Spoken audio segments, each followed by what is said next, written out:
വയനാട്ടിലെ അമ്പലവയൽ ഇനി അവക്കാഡോ നഗരം എന്നറിയപ്പെടും.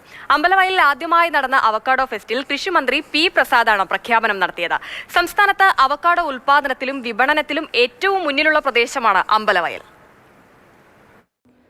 പ്രധാന വിളകൾ വരുമാനം നൽകാതായതോടെ ഇടക്കാല ആശ്വാസമെന്ന നിലയിലാണ് കുറച്ചുകാലം മുമ്പ് വരെ കർഷകർ അവക്കാഡോയെ കണ്ടിരുന്നത്. എന്നാൽ ഇപ്പോൾ സംഗതി സീരിയസ് ആണ്. വിപണിയിൽ നല്ല വില ലഭിക്കാൻ തുടങ്ങിയതോടെ ഒട്ടേറെ കർഷകർ അവക്കാഡോ കൃഷി പരീക്ഷിക്കുന്നു. ഒരു അവക്കാഡോ മരത്തിൽ നിന്ന് ഒരു സീസണിൽ 5000 രൂപ മുതൽ 1,00,000 രൂപ വരെ വരുമാനം നേടുന്ന കർഷകരുണ്ട്.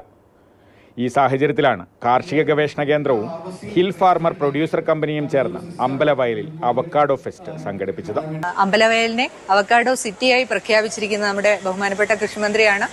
അതിന്റെ ഒരു ഭാഗമാകാൻ സാധിച്ചതിൽ വളരെയധികം സന്തോഷമുണ്ട്.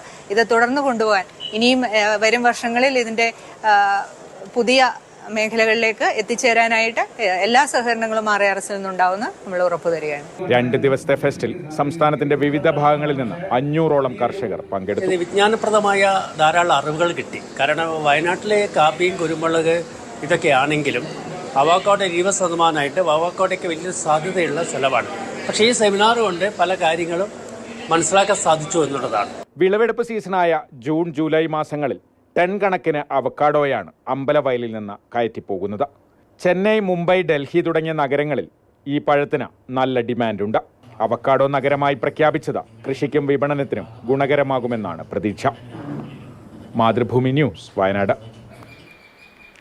കമൽ ചേരുന്നുണ്ട് തത്സമയം. കമൽ, അപ്പോൾ അവക്കാഡോ ആണല്ലേ താരം? അപ്പോൾ ഇന്നത്തെ കാലത്ത് ചില മനുഷ്യരെങ്കിലും അവരവരുടെ ആരോഗ്യത്തെക്കുറിച്ചൊക്കെ വലിയ ബോധവാന്മാരാണ്. അപ്പോൾ കൂടുതലവരുടെ ഭക്ഷണത്തിൽ ഉൾപ്പെടുത്തുക മിക്കവാറും സാലഡും സ്മൂത്തിയും ഒക്കെ ആയിരിക്കും. അതിൽ അവക്കാഡോയ്ക്ക് വലിയൊരു സ്ഥാനവുമുണ്ട്. അത് കർഷകർക്കാണ് എന്തായാലും ആശ്വാസമായിരിക്കുന്നത്. അപ്പോൾ അമ്പലവയൽ ഇനി അവക്കാഡോ നഗരമാണല്ലേ?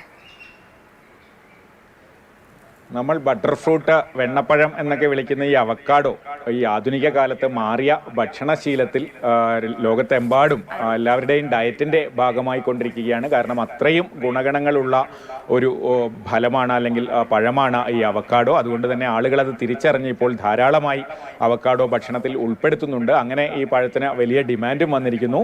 കേരളത്തിൽ തന്നെ ഏറ്റവും കൂടുതൽ അവക്കാഡോ കൃഷി ചെയ്യുകയും അവക്കാഡോ പഴങ്ങൾ കയറ്റി അയക്കുകയും ചെയ്യുന്ന ഒരു ചെറിയ പ്രദേശം എടുത്താൽ അത് അമ്പലവയലായിരിക്കും.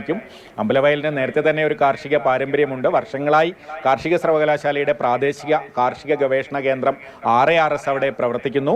അതോടൊപ്പം കൃഷി വിജ്ഞാൻ കേന്ദ്രയും തൊട്ടടുത്ത് തന്നെയുണ്ട്. ഈ RRSന്റെ ഫാമിൽ നിന്നാണ് ആദ്യമായി വയനാട്ടിലെ കർഷകർക്ക് വർഷങ്ങൾക്ക് മുൻപ് തന്നെ ഈ അവക്കാഡോയുടെ ബഡ് ചെയ്ത തയ്യൊക്കെ ലഭിച്ചത്. അന്നൊക്കെ ഓരോ മരമൊക്കെയാണ് ആളുകൾ നട്ടിരുന്നതെങ്കിൽ സമീപകാലത്ത് അവക്കാഡോ ഒരു കൃഷിയായി തന്നെ കർഷകർ സ്വീകരിച്ചു. അത്തരത്തിൽ ഏറ്റവും കർഷകരുള്ളത് ഈ അമ്പലവയൽ മേഖലയിലാണ്. മാത്രമല്ല ഈ RRSന് പുറമെ നിരവധി സ്വകാര്യ ഫാമുകളും ആ ഭാഗത്ത് പ്രവർത്തിക്കുന്നുണ്ട്. അവരൊക്കെ ഈ തൈകൾ വ്യാപകമായി വിറ്റഴിച്ചതോടെ കർഷകർ ഒരു വരുമാന മാർഗം എന്നുള്ള നിലയിൽ തന്നെ അവക്കാഡോ കൃഷി ചെയ്യാൻ തുടങ്ങി. അങ്ങനെയാണ് അമ്പലവയൽ അവക്കാഡോയുടെ ഒരു കേന്ദ്രമായി മാറിയത്.